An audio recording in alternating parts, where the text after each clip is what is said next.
अस्सलाम वालेकुम, मेरा नाम सिद्रा अख्तर है और मैं माहिर नफ्सियात हूँ, क्लिनिकल साइकोलॉजिस्ट हूँ। आज जिस मौजू पे मैं बात करने जा रही हूँ वो हमारे माशरे का एक बहुत ही अहम इशू है, क्योंकि जैसे जैसे नफ्सियाती अमराज बढ़ते चले जा रहे हैं, लोगों को यही आगाही नहीं है। एक बुनियादी आगाही जो कि हमारे माशरे की एक अहम ज़रूरत है, इस मौजू पे पर हम बात करने जा रहे हैं कि साइकोलॉजिस्ट और साइकेट्रिस्ट का फ़र्क।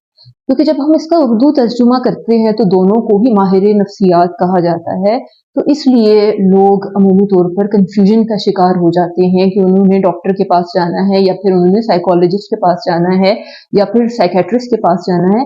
तो आज इस वीडियो में इस कन्फ्यूजन को हम दूर करेंगे। साइकोलॉजिस्ट वो होता है जिसके पास BS, MSc, BSc, MPhil या फिर PhD की डिग्री होती है, और एक साइकोलॉजिस्ट 3 या 4 काम कर सकता है। सबसे पहले वो मरीज की असेसमेंट करता है, डायग्नोसिस करता है और ट्रीटमेंट करता है।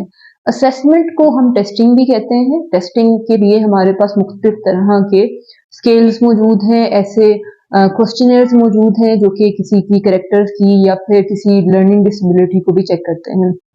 दूसरे लेवल पर हम लोग ये देखते हैं कि टेस्टिंग के बाद जो दूसरा मरहला होता है उसमें हम मरीज की तशखीस करते हैं, जिसे डायग्नोसिस कहते हैं।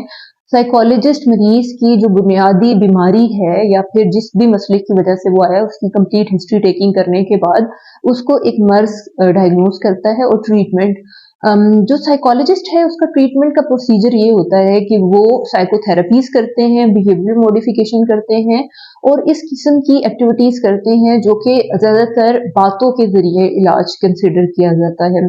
अब जहां तक बात आई साइकेट्रिस्ट की, तो साइकेट्रिस्ट के पास ये डिग्री होती है कि उसने MBBS किया होता है, वो मेडिसिन प्रिस्क्राइब करता है। और बाद साइकेट्रिस्ट के पास ये भी डिग्री होती है या फिर ये भी स्पेशलाइजेशन होती है कि वो मरीज की काउंसलिंग भी कर रहे होते हैं। लेकिन जो ज्यादातर हमारे माशरे के अंदर पाकिस्तान के डायलेक्ट में देखा गया है कि जो साइकेट्रिस्ट है वो मरीज को अद्वियात ही प्रिस्क्राइब कर रहा होता है। तो ये एक अहम फ़र्क है जो हमारे सब नाज़रीन को पता होना चाहिए। यहाँ पर मैं ये भी बताती चलूँ कि जो दवाई का तयन है ये साइकेट्रिस्ट और साइकोलॉजिस्ट मिलकर करते हैं, और साइकेट्रिस्ट बगैर साइकोलॉजिस्ट के कुछ नहीं है और साइकोलॉजिस्ट बगैर साइकेट्रिस्ट के कुछ नहीं है, क्योंकि हम लोग मिलकर किसी भी मरीज के ऊपर, किसी भी शख्स के ऊपर, इंडिविजुअल के ऊपर काम करते हैं।